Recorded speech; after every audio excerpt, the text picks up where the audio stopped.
Neil Carlson here in Fargo on a Friday morning at Island Park, where they're going to start gathering for the One Fargo June Teenth March for Justice.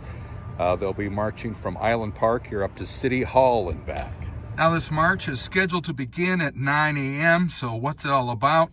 Well, here's a statement posted from June Teenth, March for Justice on Facebook. Quote, "When the rest of the country gained their independence on July 4th, 1776, slaves were still working in the field. It wasn't until 89 years later that the last slave became free. June 19th, 1865 is Freedom Day, the true Independence Day of African Americans, who were enslaved and spent generations building this country with their blood, sweat, and tears.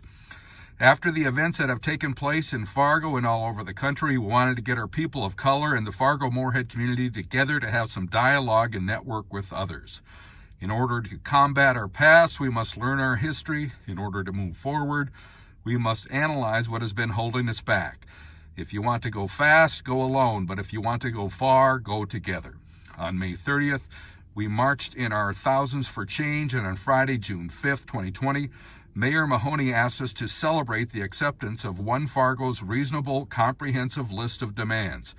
Mayor Mahoney has shown that he is not fully committed to police accountability.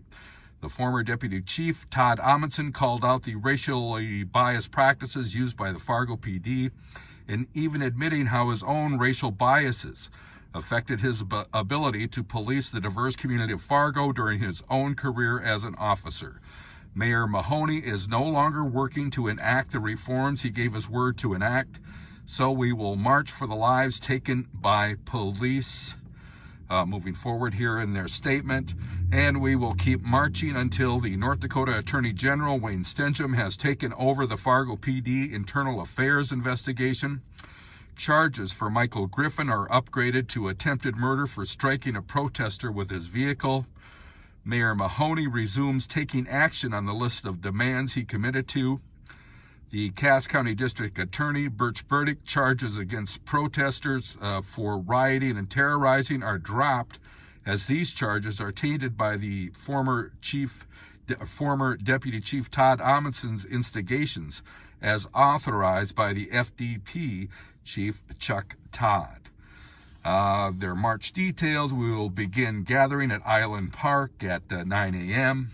At 10 a.m., we will begin our march to City Hall before returning back to Island Park at 12 p.m.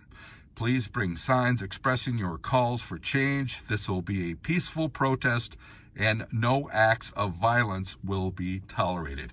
Unquote. That's a statement from the One Fargo Juneteenth March for Justice.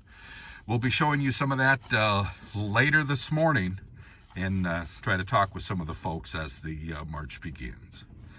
In Fargo, I'm Neil Carlson reporting for iNewZ.TV.